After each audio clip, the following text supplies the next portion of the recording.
All right, so now the effects of alcohol on those same body parts. This is just a slide to give you an idea of different kinds of alcohol.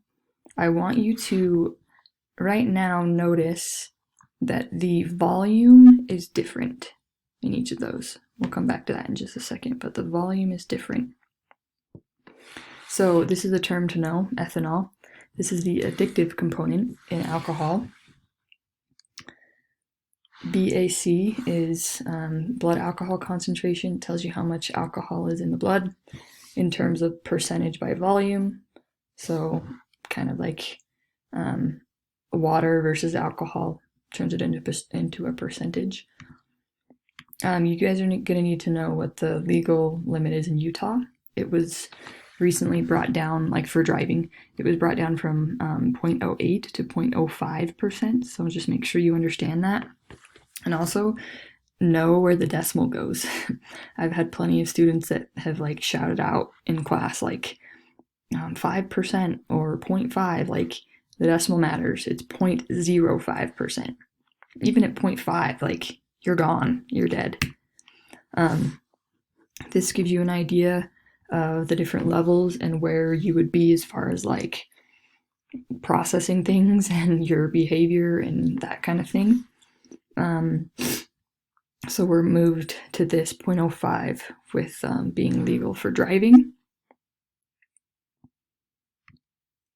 This is another one that I found just because I thought it was interesting with the double vision kind of thing. So there's that.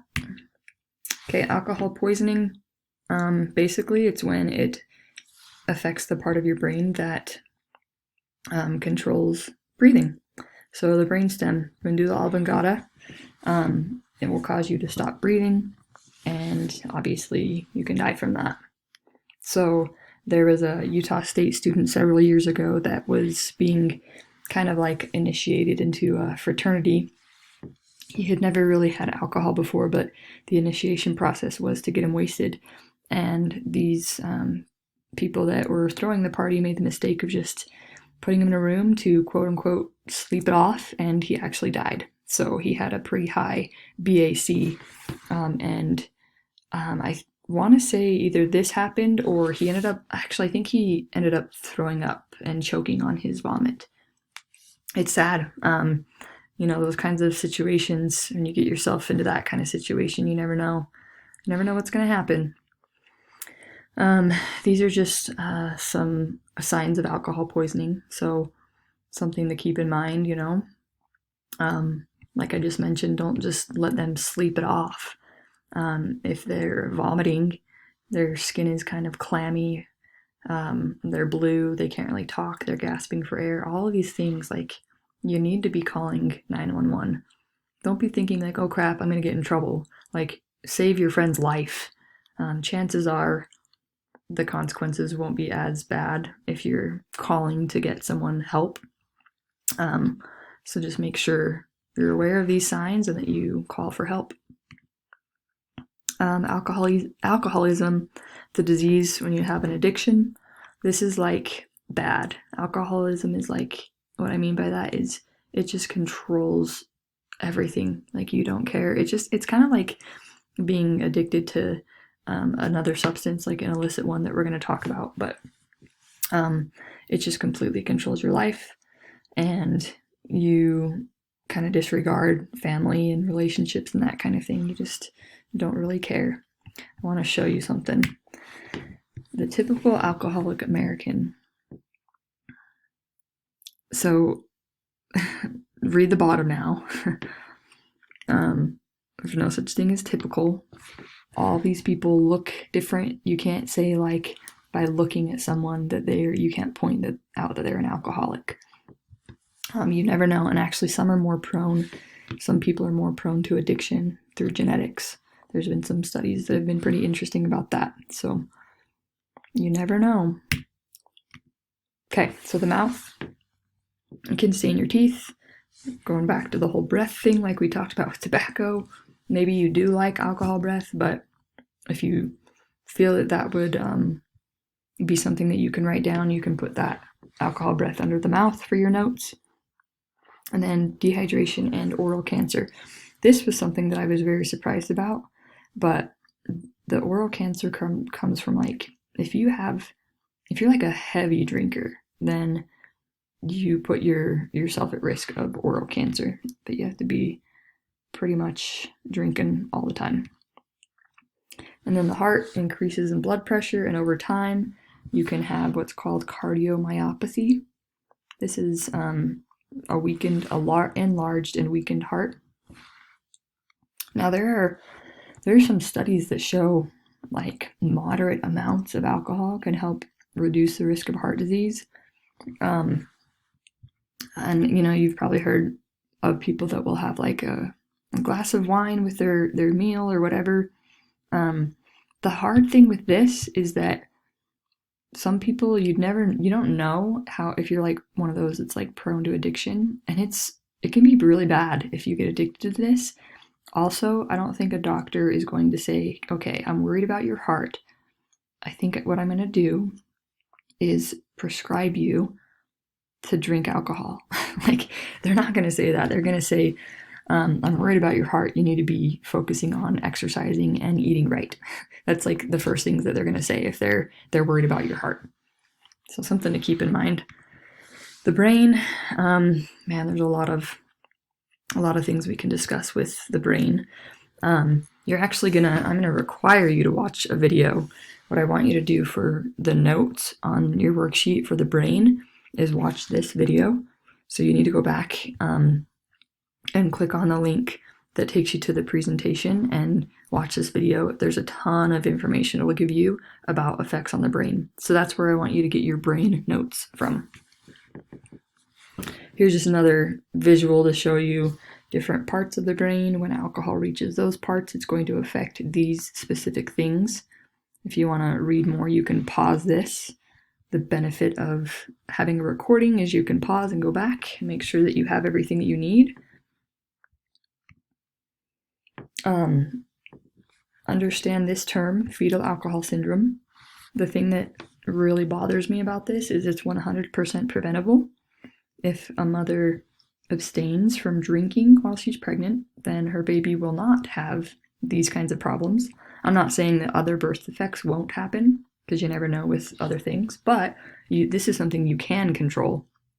Now, while there are some like physical signs of someone with fetal alcohol syndrome, honestly, it's the mental capacity that really makes it sad. I had a student at Hillcrest a couple of years ago that it was obvious that he had this, and he was at like I think a third grade level. Like, you just don't progress with your peers, and it's really sad to see because, like I said, this is preventable. The lungs, so basically all you need to write would be like these 2 bullets. You don't need to write everything, but just understand that the medulla oblongata, the brainstem, is what controls your breathing. Like, things that you don't have to really think about doing, you just do. And then if alcohol reaches that part, then it can obviously affect those things. That's where alcohol poisoning can come into effect. The skin, kind of interesting. When your heart rate speeds up, your blood vessels are going to dilate or widen. We call it vasodilation. And because of that, it causes the skin to feel like warm and flushed. And it also can lead to sweating, which you can kind of see with this guy living it up. And then it can also dehydrate your body and your skin, which is another good reason to drink water, to dilute it and then help with your skin as well. And you should have, if you did what I told you to, you should have learned about that in the effects on your brain video that you were supposed to watch. And then the liver. So just, I guess in general, understand that the liver helps filter toxins. And this, it's not just alcohol, but like medications and things. Like if you're like a pill popper and you're taking ibuprofen because, I don't know, you stubbed your toe and it hurts, or for every little thing you're taking ibuprofen, eventually your liver is going to really take the beating, and you're going to start to show one like outward sign that there's something going on with your liver would be called jaundice. where you have like yellowing of the skin or the whites of your eyes. That happened to my brother one time. He drinks and he's quite the drinker, and I noticed that the whites of his eyes were yellow, and I called him out on it, and in a nice way. He ended up going to the doctor, and sure enough, there was something going on with his liver. So there's a term you need to know. Cirrhosis is basically this. It's the scarring of the liver. Something that's kind of cool with your liver is that if you have healthy cells, and you have to at least have the lobe, I believe it's this part. If you have healthy cells, those cells can regenerate. So if you have to have like that part cut off, then the healthy cells of your liver will regenerate, and essentially you're going to grow that back. Kind of cool. And then your stomach, you can get ulcers, which are holes. No, it doesn't mean that like you eat something and then food falls out of your stomach. It's the inner lining of your stomach. Keep that in mind. And then it's not just alcohol that causes ulcers. It could be stress induced. I've also heard like citrus foods or like spicy foods can cause ulcers.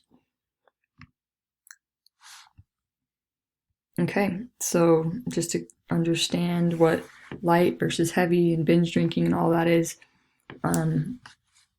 light drinking would be less than 4 drinks per week. Let's see if I have, okay, actually, I'll go back to that. Now, I mentioned in the beginning of this presentation, you'll want to look at the volume.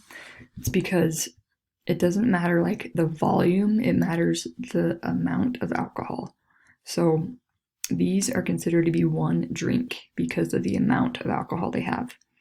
So like the shot of vodka, that's got a lot of alcohol, whereas like 12 ounces of beer, it's kind of the same. It's equivalent. So these are all 1 drink. Okay, so let's go back.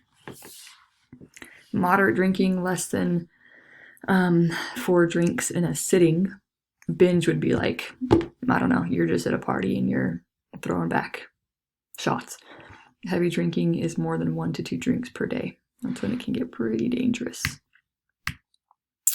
I have students ask me all the time, like, well, what does, how many drinks will get me to, when I'm 21, will get me to the legal BAC. So this kind of helps you to see, because you can factor in your weight. So let's say it's a 160-pound male. He has just 2 drinks, because remember the legal limit is 0.05. The heavier you are, because there's a lot of factors that go into BAC, as you should have learned from that video you were supposed to watch. Yeah, so the more, I guess the heavier you are, the more you can have. Okay, and then there's the women. So let's say you're 120 pounds, you can have 1. 200 pounds, you can have 2 for the legal limit. Just another slide, or a slide that talks about more consequences. I mean, just think about it. Your judgment goes out the window.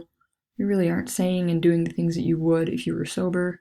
So these are all things that can happen while under the influence. Okay, I wanted to finish with this. I really want you to go and make sure you watch this video. I'm not going to say anything else about it. Just go and watch the video and make sure that you have all of your notes filled out.